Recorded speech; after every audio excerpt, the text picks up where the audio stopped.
ఏంటి వీడు లాకేసుకున్నాడు? ఉండు. కాల్ చేద్దాం. లిఫ్ట్ చేయట్లేదేంటి?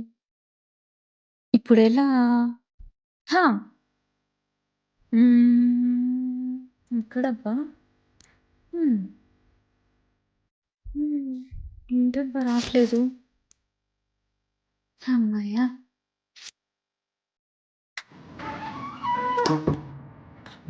హ్మ్.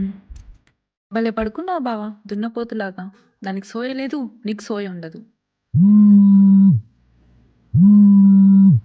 ఓహ్! ఇందుకేనా ఫోన్ లిఫ్ట్ చేయంది? ఫోన్ సైలెంట్‌లో పెట్టి పడుకున్నావా? నేను ఫోన్ చేస్తే లిఫ్ట్ చేయనంత ధైర్యం నీకెప్పుడొచ్చిందా అనుకున్నా. ఓహ్! ఇదన్నమాట మ్యాటర్. హాయిగా స్వర్గంలో ఉన్నట్టున్నాడు. నరకంలోకి తీసుకొద్దాం. బావా!